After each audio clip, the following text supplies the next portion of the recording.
Hello बच्चों, कैसे हो आप लोग। आई होप आप लोग अच्छे होंगे और अच्छे से पढ़ाई कर रहे होंगे।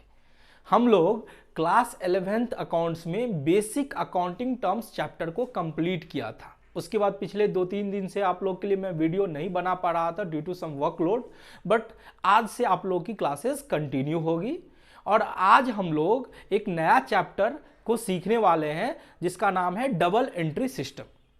अब देखो, डबल एंट्री सिस्टम जो होता है वो अकाउंट के लिए पिलर का काम करता है। डबल एंट्री सिस्टम हमें बताता है कि बिजनेस ट्रांजेक्शन्स को कैसे बुक्स में रिकॉर्ड किया जाए। ठीक है, तो इस कॉन्सेप्ट को बहुत ही डिटेल में हम लोग सीखने वाले हैं आज के क्लास में। तो चलो आज की क्लास हम लोग शुरू करते हैं। चलो बच्चों, हम लोग डबल एंट्री सिस्टम के कॉन्सेप्ट को समझते हैं। डबल एंट्री सिस्टम एक ऐसा सिस्टम है जिसके थ्रू आप सारे अकाउंटिंग प्रोसेस सीखने वाले हो। यानी कि बोल सकते हो कि डबल एंट्री सिस्टम अकाउंटिंग का पिलर होता है। ठीक है, अब सर ये डबल एंट्री सिस्टम होता क्या है? अब देखो, डबल एंट्री सिस्टम जो होता है वो डुअल एस्पेक्ट के कॉन्सेप्ट पर चलता है। तो सर ये डुअल एस्पेक्ट क्या होता है? अब समझो, हमारे बिजनेस ट्रांजेक्शन्स जो होते हैं उसको दो एस्पेक्ट में बांटा जाता है। यानी हर एक बिजनेस ट्रांजेक्शन्स के दो पहलू होते हैं। ठीक है, आप जो बिजनेस ट्रांजेक्शन्स करते हो तो एक पहलू तो होता है कि आपको कुछ बेनिफिट मिल रहा है। ठीक है, मैंने क्या बोला कि जितने भी बिजनेस ट्रांजेक्शन्स होते हैं उसके दो एस्पेक्ट होते हैं, यानी दो पहलू होते हैं। एक पहलू तो ये होता है कि आपको बेनिफिट मिल रहा है। ठीक है, और दूसरा पहलू क्या होता है कि आप बेनिफिट दे रहे हो। ठीक है, एक आपको बेनिफिट मिल रहा है, दूसरा क्या हो रहा है, आप बेनिफिट दे रहे हो। ठीक है, यानी कि ऐसा नहीं कि आपको दोनों साइड से बेनिफिट मिल रहा है, एक साइड से आपको बेनिफिट मिल रहा है और दूसरा साइड जिसके साथ आप ट्रांजेक्शन्स करते हो उसको आप बेनिफिट देते हो। ठीक है, अगर sir with in the entity हो गया, यानी कि अपने बिजनेस के अंदर ही कोई ट्रांजेक्शन हुआ, तो क्या होता है कि एक साइड से आपको बेनिफिट मिल रहा होता है और दूसरा साइड से आप बेनिफिट का सेक्रीफाइस कर रहे हो, तो यानी गिव अप कर रहे होते। ठीक है, तो यानी बिजनेस ट्रांजेक्शन्स के दो एस्पेक्ट होते हैं। ठीक है, चलो अब आप लोग फटाफट नोट करो मेरे साथ। ठीक है, double entry system is based on double entry system is based on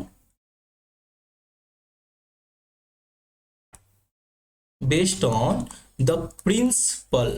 किस प्रिंसिपल है, किस प्रिंसिपल पर आधारित है? डुअल एस्पेक्ट के प्रिंसिपल पर आधारित है। Double entry system is based on the principle of dual aspect. कौन से प्रिंसिपल पे है? डुअल एस्पेक्ट के प्रिंसिपल पे। Dual aspect. ठीक है, डबल एंट्री सिस्टम किस प्रिंसिपल पे आधारित है? Dual aspect. अब सर ये क्या होता है डुअल एस्पेक्ट? तो डुअल एस्पेक्ट का मतलब हुआ कि एवरी ट्रांजेक्शन, जितने भी बिजनेस ट्रांजेक्शन्स होते हैं, एवरी बिजनेस ट्रांजेक्शन्स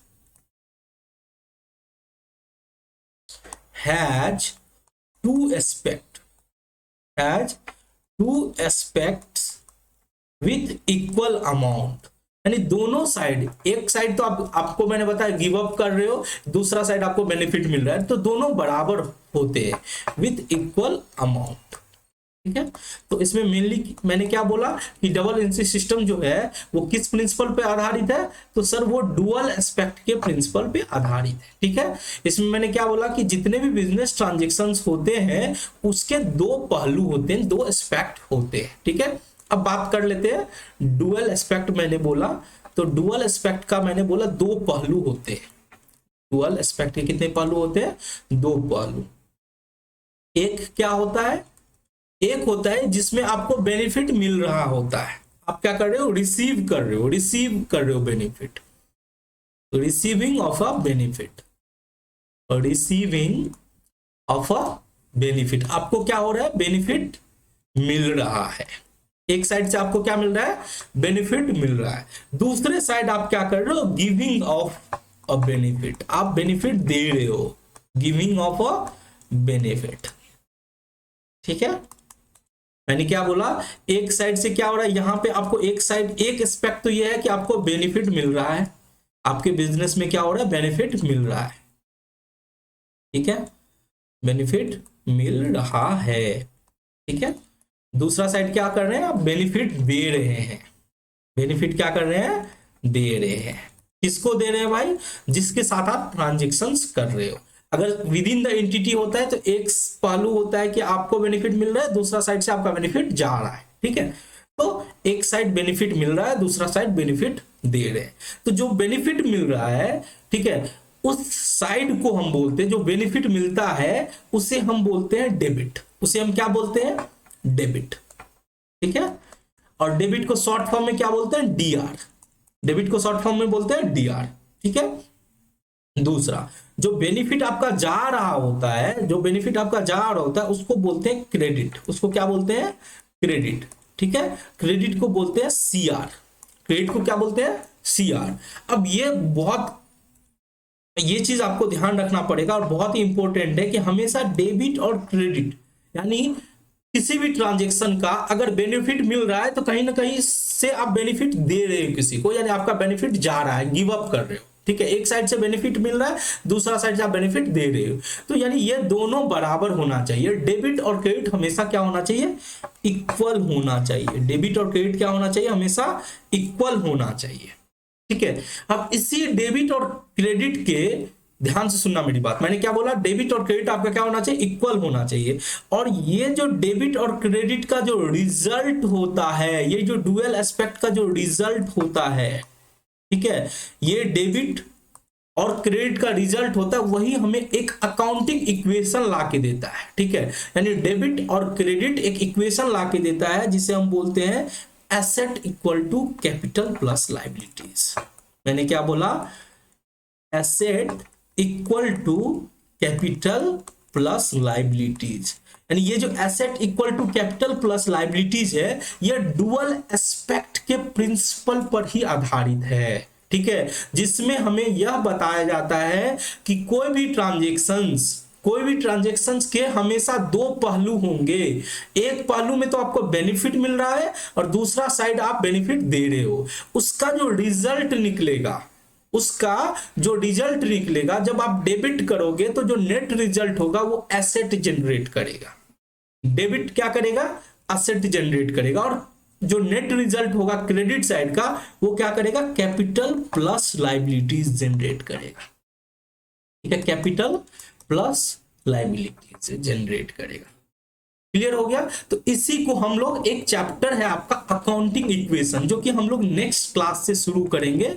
इसमें पढ़ेंगे कि कैसे एसेट कैपिटल प्लस लायबिलिटीज के बराबर होता है, ठीक है। वैसे ये आप फर्स्ट क्लास में ही सीख चुके थे कि कैसे एसेट कैपिटल प्लस लायबिलिटीज के बराबर होता है। यानी आपके पास जो रिसोर्सेज रहेगा, वो रिसोर्सेज से जो आपने एसेट परचेज किया है, आपने एसेट को फाउंड किया है, वो कहां से आया, वो पैसा या तो बिजनेस का ऑनर खुद लगाया होगा कैपिटल के रूप में, और जो प्रॉफिट जनरेट करते जाता है तो उसका कैपिटल बढ़ता है, और दूसरा क्या होता है, बाहर वालों से लोन लेके, लायबिलिटीज लेके वो एसेट को जनरेट किया है। इसीलिए हमेशा एसेट कैपिटल प्लस लायबिलिटीज के बराबर होगा, ठीक है। इसको ही बोलते हैं अकाउंटिंग इक्वेशन, जो कि नेक्स्ट चैप्टर से हम पढ़ने वाले हैं, ठीक है। अभी हमको बस ऊपर से डुअल एस्पेक्ट के कॉन्सेप्ट को समझना है, ठीक है।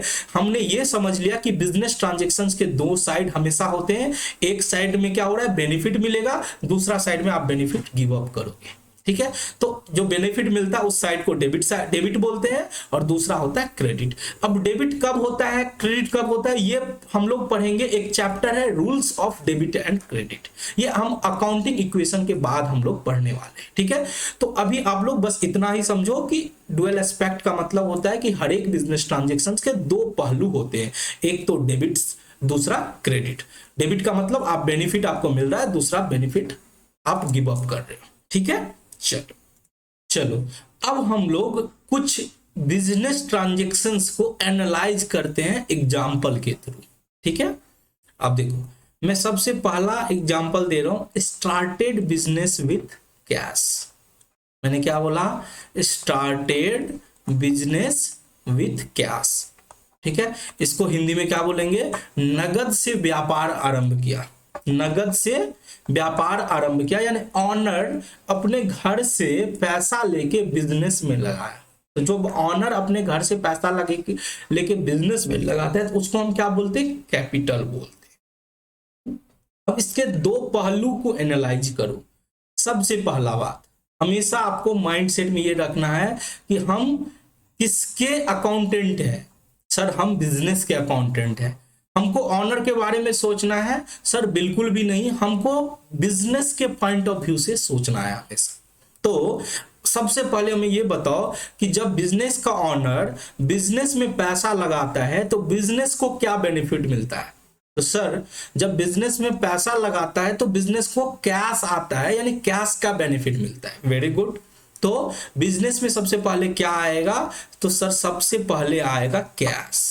ठीक है, तो एक पहलू तो हमारा कैश का हो गया कि बिजनेस में कैश आ रहा है। ठीक है, तो बेनिफिट के रूप में कैश आ रहा है, तो ये क्या हो गया, पहला एस्पेक्ट।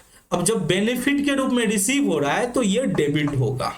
वैसे मैं बता देता हूं आपको, डेबिट और क्रेडिट की चिंता बिल्कुल भी नहीं करनी है, क्योंकि ये डेबिट होगा और क्रेडिट होगा ये हम अकाउंटिंग इक्वेशन के बाद जो चैप्टर पढ़ेंगे, rules of debit and credit, तो उसमें बहुत अच्छे से सीखेंगे। ठीक है, अभी बस हमको पहचान करना है कि इसके दो एस्पेक्ट कौन कौन से। ठीक है, तो चलो, पहला तो कैश हो गया। सर दूसरा क्या होगा, एक तो बेनिफिट मिल रहा है, दूसरा क्या हो रहा है कि दूसरे जगह बेनिफिट वो ऑनर को क्या दे रहा है, यहां पे दूसरा बेनिफिट ये दे रहा है कि देखो जब आप बिजनेस में कैश लेके आए बिजनेस में, तो आप उसको पूंजी बोलते हैं। बिजनेस में उसको क्या बोला जाता है, कैपिटल बोला जाता है। और कैपिटल बिजनेस का ऑनर जब चाहे वो निकाल सकता है यानी ड्रॉइंग कर सकता है, और वो उस कैपिटल पे इंटरेस्ट भी चार्ज करता है।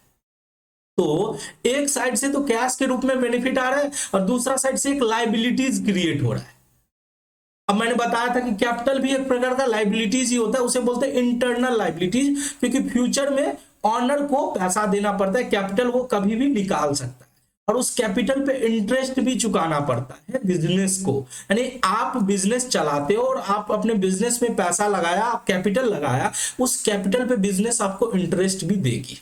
ठीक है, तो यहां पे वो कैपिटल क्या हो जाता है, एक प्रकार से लाइबिलिटीज का फॉर्म बन जाता है। यानी यहां पे क्या हो रहा है कि एक साइड से तो कैश का बेनिफिट आ रहा है और दूसरे साइड से लाइबिलिटीज जनरेट हो रहा है। ठीक है, तो ये जो कैपिटल है वो क्या है, लाइबिलिटीज है। कैपिटल क्या है, लाइबिलिटीज है। तो एक तो हमने समझ गया कि कैश का बेनिफिट के रूप में आ रहा है और दूसरा हो रहा है कि कैपिटल के रूप में एक इंटरनल लाइबिलिटीज का जो है बिजनेस में क्रिएशन हो रहा है। ठीक है, तो ये कैपिटल क्या होगा, ये कैपिटल होगा क्रेडिट। समझ में आ गया। अभी डेबिट क्रेडिट आपको समझ में नहीं आएगा तो आपको समझना भी नहीं है, अभी बस दो एस्पेक्ट को पहचानना है। ठीक है, चलो अब दूसरा ट्रांजैक्शन की बात कर लेते हैं। ठीक है, हमने क्या किया, फर्नीचर खरीदा कैश में, फर्नीचर परचेज किया, परचेज फर्नीचर। अब हमें फटाफट आप लोग बताओ कि फर्नीचर जब आप खरीदते हो तो बिजनेस में क्या बेनिफिट के रूप में मिल रहा है। सर जब हम फर्नीचर खरीदने जाते हैं तो हमें फर्नीचर मिलता है बेनिफिट के रूप में, तो वो एक पहलू हो गया फर्नीचर। अब जो भी आप एस्पेक्ट लेते हो उसको एक नाम अकाउंट में दो, ये सब का एक नाम होता है और इसे हम अकाउंट के रूप में इंडिकेट करते हैं, यानी फर्नीचर अकाउंट हम लोग बोलेंगे। ठीक है, हर एक नाम के आगे हम लोग क्या लगाएंगे, cash account, capital account, furniture account. ठीक है, तो अकाउंट को शॉर्ट फॉर्म में A/C लिखते हैं। ठीक है, चलो सर ये तो समझ गए कि फर्नीचर आया, बेनिफिट जा क्या रहा है, एक तो बेनिफिट के रूप में फर्नीचर आया। तो जब आप फर्नीचर खरीदोगे तो दूसरा क्या होगा कि दूसरा पहलू क्या होगा कि जब आप फर्नीचर खरीदते हो, ठीक है, नाम वगैरह कुछ नहीं लिखा है तो हम मानते हैं कि नगद हमने फर्नीचर खरीदा, तो आपको इमीडिएटली क्या होगा, दुकानदार को बेनिफिट देना पड़ेगा। ऐसा नहीं कि आप फर्नीचर लेके घर आ जाओगे, फर्नीचर आपने लिया तो बदले में आपको भी पता है कि आपको उसको कैश और बैंक के रूप में देना पड़ेगा। तो आप जब फर्नीचर खरीदते हो तो फर्नीचर आया, दूसरा साइड क्या हो रहा है कि कैश अकाउंट या फिर बैंक में अगर दे रहे हो, यूपीआई वगैरह पेमेंट कर रहे हो तो बैंक अकाउंट क्या हो जाएगा, क्रेडिट हो जाएगा। यानी आपने सेलर को बेनिफिट दिया, आपने फर्नीचर के रूप में बेनिफिट लिया, बदले में आपने क्या किया, सेलर को बेनिफिट दिया। ठीक है, चलो, उम्मीद करता हूं कि आपको ये चीज समझ में आ रहा है, आप लोग पहचान कर पा रहे हो कि कोई भी ट्रांजेक्शन्स की कैसे हमें दो एस्पेक्ट की पहचान करनी है। ठीक है, चलो अब बात कर लेते हैं हम लोग थर्ड। हमने नगद में गुड्स को बेचा, कैश सेल्स। ठीक है, फर्नीचर खरीदा, आप हिंदी में अगर बोलो तो मैं हिंदी में भी लिखा दूंगा साथ में। ठीक है, परचेज फर्नीचर का मतलब हुआ फर्नीचर खरीदा। क्या खरीदा? फर्नीचर खरीदा। ठीक है, चलो इतना तो मैं आप लोग के लिए कर सकता हूं। ठीक है, चलो कैश सेल्स मतलब होता है नगद बिक्री। फटाफट आप लोग मुझे कमेंट्स करके बताना, जो हिंदी मीडियम के स्टूडेंट है उनको अगर कहीं पे भी हिंदी में या उनको लगता है कि सर आप सारे जितने भी डिफिनीशन वगैरह लिखाते हो या सब कुछ लगाते हो सबका हिंदी में भी लिखाया करो। आप मुझे बताओगे तो मैं नेक्स्ट आगे से इस चीज को ध्यान में रखूंगा। मुझे अभी लग रहा है कि मैं जितना भी इंग्लिश में पढ़ाता हूँ बच्चे को समझ में आ रहे हैं, क्योंकि मुझे कोई कमेंट्स मिल नहीं रहा है। अगर कमेंट्स मिलेगा उसी हिसाब से हम पढ़ाने का टेक्निक मैं चेंज कर पाऊंगा, क्योंकि मैं देखो कैमरा के सामने बोलता हूं, मैं मानता हूं कि मैं जो कुछ भी पढ़ा रहा हूं आप लोग को समझ में आ रहा है। अगर कुछ समझ में नहीं आ रहा है तो आप लोग को पूछना पड़ेगा। ठीक है, चलो हम बात करते हैं कैश सेल्स की। अब सर ये कैश सेल्स क्या होता है? ठीक है, आप अपने कस्टमर को नगद में बेचते हो। क्या बेचते हो? जिस चीज का आप बिजनेस करते हो वो आप नगद में बेचते हो। ठीक है, तो मान के चलते कि आप कपड़े की बिजनेस करते हो। ठीक है, आप रॉ मटेरियल से कपड़े बनाते हो और आप अपने कस्टमर को बेचते हो। ठीक है, चलो तो जब आपने नगद में बेचा तो आपको बेनिफिट के रूप में आपके बिजनेस को क्या मिला? तो सर जब नगद में बेचेंगे तो बेनिफिट के रूप में तो कैश मिलेगा। नगद में बेचे, कैश में आपने बोला है तो कैश मिलेगा। वेरी गुड, तो हम बोलेंगे कि कैश बेनिफिट के रूप में मिल रहा है, यानी कैश को हम डेबिट करेंगे। ठीक है, मैं इसको लिख देता हूं डेबिट और एस्पेक्ट 2 को लिख देता हूं क्रेडिट। क्लियर हो गया? तो हमने क्या किया, कैश बेनिफिट के रूप में मिल रहा है तो हमने कैश को डेबिट किया। ठीक है, चलो अब दूसरा पहलू की पहचान करो।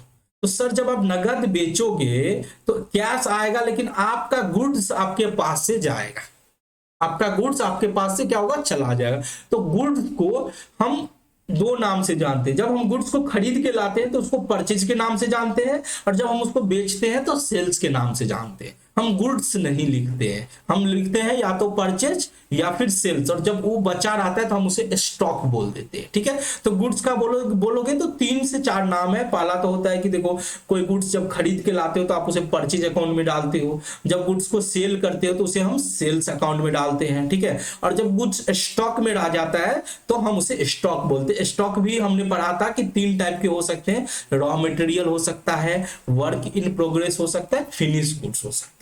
ये सब चीज आपको तभी क्लियर होगा आप अगर हमारा बेसिक अकाउंटिंग टर्म्स का जितना भी मैंने क्लास दिया, अगर आप सारा क्लासेस को कर लिए हैं और उसे अच्छे से समझ भी लिए। मतलब ऐसा नहीं कि आप वीडियो आपने देख लिया, आपने नोट्स बना लिया, उसको डे टू डे आप उसे रिवाइज करते हो, उस कॉन्सेप्ट को समझते हो, तो आपको इस समय कोई भी दिक्कत नहीं होगा। ठीक है, तो मैंने क्या बोला, एक बेनिफिट तो कैश अकाउंट के रूप में आ रहा है, दूसरा सेल्स के रूप में आ रहा है कि आपका क्या हो रहा है, दूसरा बेनिफिट आपके पास से जा रहा है, यानी कि आप क्या हो रहे हैं, आप गुड्स कस्टमर को दे रहे हो जब आप बेच देते हो, तो उसे क्या बोलते हैं, सेल्स अकाउंट के नाम से जानते हैं। ठीक है, चलो अब हम चौथा ट्रांजेक्शन्स की बात करते हैं। ठीक है, इसी तरह से हम बात कर लेते हैं कैश परचेजेस। ठीक है, आपने नगद में गुड्स खरीदा। ठीक है, नगद में क्रय किया, यानी आप रॉ मटेरियल खरीद के ला रहे हो, नगद परचेज कर रहे हो। तो अब यहां ध्यान से सुनोगे, जब आप परचेज करते हो तो आपके पास गुड्स आता है, उस गुड्स को हम क्या बोलते हैं, उसको हम बोलते हैं परचेज। जब गुड्स को बेचते हैं तो सेल्स बोलते हैं, जब गुड्स को खरीदते हैं तो परचेज बोलते हैं। ठीक है, तो हम बोलेंगे कि सर जब हम गुड्स खरीद के लाए तो हमारे पास क्या आया, गुड्स आया, यानी परचेज अकाउंट हो गया। तो ये एक एस्पेक्ट हो गया। ठीक है सर, दूसरा क्या होगा, जाएगा क्या आपके पास से, एक तो बेनिफिट के रूप में गुड्स आया जिसे हम परचेज बोलते हैं। ठीक है, जाएगा सर आप नगद खरीदोगे तो क्या होगा, आपके पास से कैश जाएगा सर। ठीक है, तो कैश जाएगा तो हम कैश को क्या करेंगे, क्रेडिट करेंगे, यानी दूसरा एस्पेक्ट हो गया। ठीक है, चलो अब हम बात करते हैं अगला ट्रांजैक्शन। ऐसा भी हो सकता है कि आप नगद नहीं बेच के उधार बेचे हैं। ठीक है, मैंने क्या बोला, उधार बेचे हो, goods sold on credit, goods sold on credit, यानी क्या हुआ, इसको हिंदी में क्या बोलोगे, उससे बोलोगे उधार बिक्री। क्या बोलोगे, उधार बिक्री, यानी आपने नगद में नहीं बेच के आप उधार में बेच दिया। वो कस्टमर, आपको लगा कि ये कस्टमर मेरा रेगुलर कस्टमर है, इसे हम क्रेडिट दे सकते हैं। आप भी कभी कभी ऐसा होता है कि आप जब मार्केट में जाते हो कोई सामान खरीदने, और अगर रेगुलर आप जिससे खरीदते हो उसी से रेगुलर खरीदते हो, तो कभी कभी आपको उधार भी जरूरत पड़ती है, पैसा नहीं रहता है तो आप उधार खरीद लेते हो, उसी तरह से उधार आपको बेचना पड़ जाए। अब यहां पे आप सोचो कि आपको क्या बेनिफिट मिल रहा है और क्या बेनिफिट आप दे रहे हो अपने कस्टमर को। यहां पे आप किसको दोगे बेनिफिट, कस्टमर को, जिसको आप उधार बेचोगे। तो सर अगर नगद बेच देते तो बेनिफिट के रूप में कैश और बैंक आ जाता, अभी तो नहीं बेनिफिट मिल रहा है कैश और बैंक के रूप में, तो कुछ तो बेनिफिट मिल रहा है। क्या मिल रहा है, वो एक प्रॉमिस कर रहा है कि हम आपको फ्यूचर में पेमेंट कर देंगे। जिस कस्टमर को हम बेचते हैं, ठीक है, क्रेडिट पर, इसका मतलब क्या होता है कि वो फ्यूचर में आपको पेमेंट कर देगा।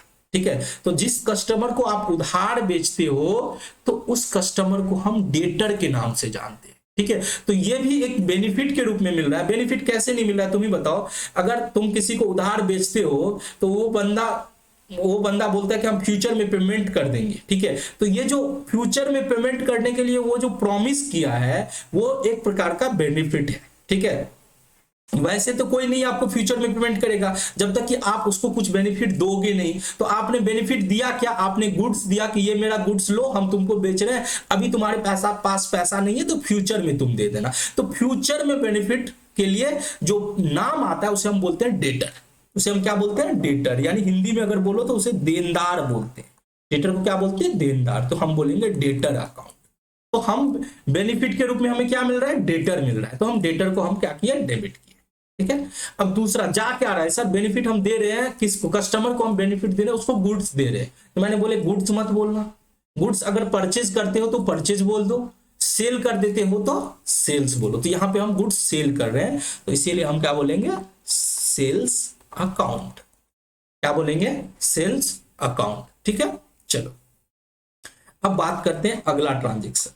आप जिस तरह से उधार बेचे, ऐसा भी हो सकता है कि आप उधार परचेज भी कर सकते हो, जैसे आपने नगद परचेज किया उसी तरह से आप गुड्स परचेज कर सकते हो क्रेडिट पे, गुड्स परचेज कर सकते हो क्रेडिट पे, गुड्स परचेज्ड ऑन क्रेडिट। ठीक है, इसको हिंदी में क्या बोलेंगे, उधार क्रय। क्या बोलेंगे, उधार क्रय। क्रय मतलब खरीदना।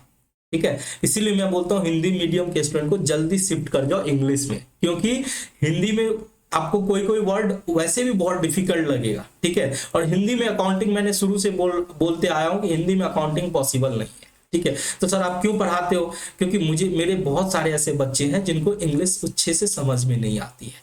ठीक है, तो मैं उनको कोशिश करता हूं कि उसको इंग्लिश के साथ साथ हिंदी भी समझा दूंगा तो वो अच्छे से कोरिलेट कर पाएंगे। ठीक है, बट जो हमारे इंग्लिश मीडियम के स्टूडेंट हैं उनको बिल्कुल चिंता करने की बात नहीं है। आपको भी मैं उम्मीद करता हूँ हिंदी आता होगा, क्योंकि आप साउथ इंडिया से बिलोंग नहीं करते हैं। जनरली जो साउथ इंडियन होते हैं उनको हिंदी नहीं आता, बाकी सबको ऑलमोस्ट हिंदी आता होगा। ठीक है, तो मैं उनको ये रिक्वेस्ट करूंगा कि वो भी साथ में हिंदी भी समझ सकते हैं, उनको हिंदी भी और इंग्लिश दोनों साथ में समझ में आ जाएगा। ठीक है, चलो इसकी बात करते हैं, गुड्स परचेज्ड ऑन क्रेडिट। अगर हम उधार गुड्स को खरीदते हैं, ठीक है, तो यहां पे हमको सर क्या बेनिफिट मिल रहा है, सिंपल सी बात है, अगर आप खरीदते हो तो आपको गुड्स आ रहा है, और गुड्स को हम क्या नाम देते हैं, परचेज अकाउंट। जब खरीदते हैं तो परचेज बोलते हैं और बेचते हैं तो सेल्स बोलते हैं। ठीक है, तो हमने बोला परचेज अकाउंट। एक तो बेनिफिट मिला गुड्स के रूप में, परचेज अकाउंट। ठीक है, बेनिफिट आप दे क्या रहे हो, आपको तो बेनिफिट मिल गया, आप सामने वाले को क्या बेनिफिट दे रहे हो, सर हम अगर नगद खरीद लेते तो सामने वाले को कैश और बैंक के रूप में दे देते, बट नगद तो खरीद नहीं रहे, हम प्रॉमिस कर रहे हैं कि हम आपको फ्यूचर में पेमेंट कर देंगे। ठीक है, तो एक प्रॉमिस जो हो रहा है कि हम फ्यूचर में पेमेंट कर देंगे, तो वो बेनिफिट सामने वाले को दे रहे हैं। ठीक है, तो हमारे लिए सर आपने पढ़ाया था कि अगर हम गुड्स उधार खरीदते हैं, गुड्स हम उधार खरीदते तो फ्यूचर में पेमेंट करना होगा। ठीक है, तो उसको हम बोलते हैं क्रेडिट। जिसको हम पेमेंट करेंगे उसको हम क्या बोलेंगे, क्रेडिट। ठीक है, क्रेडिटर, उसको हम क्या बोलेंगे, क्रेडिटर। वो हमारे लिए लायबिलिटीज होता है। तो हम क्या बोल रहे हैं कि हम अपने क्रेडिटर को ये प्रॉमिस कर रहे हैं कि हम फ्यूचर में आपको पेमेंट कर देंगे, तो हम क्या बोलेंगे उसे, हम क्रेडिटर बोलेंगे। ठीक है, चलो आई होप आपको समझ में अच्छे से आ रहा होगा। ठीक है, चलो अब हम बात करते हैं सैलरी पेड। ठीक है, हमने अपने स्टाफ को सैलरी पे किया, हमने स्टाफ को क्या पे किया, सैलरी पे किया। अब सर हमने जो स्टाफ को सैलरी पे किया, इसमें बेनिफिट हमको क्या करना है। अब देखो, आप स्टाफ को सैलरी तभी पे करोगे जब वो आपके पास काम करेगा। ठीक है, तो वो ऑलरेडी बेनिफिट दिया है। ठीक है, इसीलिए आप सैलरी पे कर रहे हो। ठीक है, अब बेनिफिट को इनकम और एक्सपेंसेस के नजरिए से मत देखना, अभी हम उस नजरिए से देख ही नहीं रहे, क्योंकि अभी हमको ये सीखना ही नहीं है कि डेबिट किसको करना है, क्रेडिट। हमको तो बस पहचान करना है कि वो दो एस्पेक्ट कौन कौन से होंगे जिसको डेबिट और क्रेडिट किया जाएगा। ठीक है, तो हम यहाँ पे ये बोलेंगे कि सर सैलरी जब पे करेंगे तो हमको बेनिफिट सैलरी से ही मेरे को बेनिफिट मिल रहा है, क्योंकि हमने मेरा स्टाफ मेरे पास काम किया, उसकी वजह से बहुत सारे बेनिफिट मिल रहे हैं, तो इसे हम बोलेंगे सैलरी। क्या बोलेंगे, सैलरी अकाउंट। ठीक है, चलो अब जा क्या रहा है हमारे पास से, सर सब जब स्टाफ को सैलरी पे करेंगे तो हमारे पास से कैश और बैंक के रूप में जाएगा। कैश और, मैं दोनों साथ में लिख देता हूं कि सैलरी कैश में भी पे हो सकता है और बैंक में भी पे हो सकता है।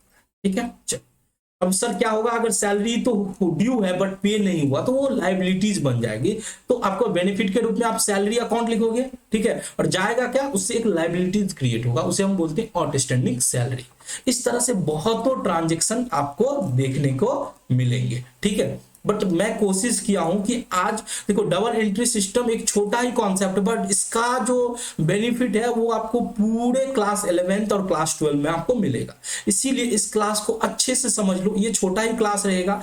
मैंने बस ये बताया डुअल एस्पेक्ट में कि हर एक ट्रांजेक्शन्स की दो एस्पेक्ट होते हैं, एक डेबिट साइड, दूसरा क्रेडिट साइड, और वो दोनों बराबर होना चाहिए। ठीक है, तो चलो आप जो आज का क्लास है उसका एक क्रक्स, निचोड़ जो है ना, वो मैं 2 लाइन में आप लोग को लिखा देता हूं। ठीक है, चलो तो क्रक्स क्या है, सबसे पहला क्रक्स ये है कि हर एक बिजनेस ट्रांजेक्शन्स के दो एस्पेक्ट होते हैं।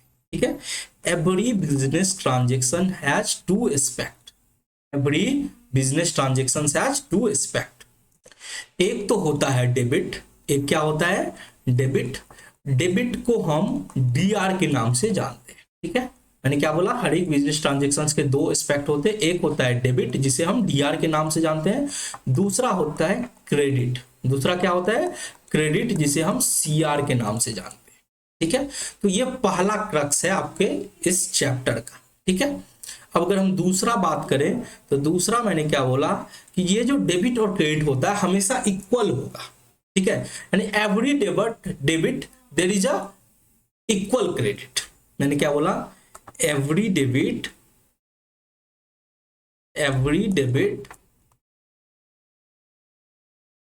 there is an equal credit, there is an equal credit। ठीक है, यानी हमेशा, ठीक है, याद रखना ये मूल मंत्र है अकाउंट्स का। ठीक है, इस मूल मंत्र से भटकोगे और गलती होनी शुरू हो जाओगे, आप गलत करना शुरू हो जाओगे। ये मूल मंत्र क्या है सर, तो डेबिट जो होता है हमेशा क्रेडिट के बराबर होता है, डेबिट इक्वल टू क्रेडिट। ठीक है, महामंत्र है ये काउंटिंग का। ठीक है, ये डेबिट और क्रेडिट हमेशा क्या होते हैं, बराबर होते हैं। डीआर जो होता है हमेशा इक्वल टू होता है सीआर। इसीलिए आगे चल के पढ़ोगे आप ट्रायल बैलेंस तो देखोगे कि ट्रायल बैलेंस के दोनों साइड, डेबिट साइड और क्रेडिट साइड दोनों बराबर होते हैं। आगे चल के जब अकाउंटिंग इक्वेशन जो नेक्स्ट क्लास से आप पढ़ने वाले हो, तो इसीलिए इसी वजह से आप देखोगे कि अकाउंटिंग इक्वेशन में हम देख रहे हैं कि एसेट जो होता है कैपिटल लायबिलिटीज के बराबर होता है। आगे चलकर जब आप फाइनल अकाउंट बनाओगे, उसमें जब बैलेंस शीट बनाओगे तो बैलेंस शीट में देखोगे कि आपका असेट साइड और कैपिटल और लायबिलिटीज साइड, यानी asset equal to capital plus liabilities होता है। ये सब इसी महामंत्र के वजह से हो रहा है। ठीक है, तो मैं उम्मीद करता हूं कि आज का क्लास आप लोग को अच्छे से समझ में आ गया होगा। ठीक है, और अगर किसी को नहीं समझ में आ गया होगा तो जरूर कमेंट्स करके बताइएगा, मेरे लिए अच्छा होगा कि मैं उसको आगे इंप्रूव करूंगा और देखूंगा कि कैसे और आपको बेहतर तरीके से पढ़ाया जा सकता है। ठीक है, तो फिर मिलते हैं नेक्स्ट क्लास में, तब तक के लिए जय हिंद।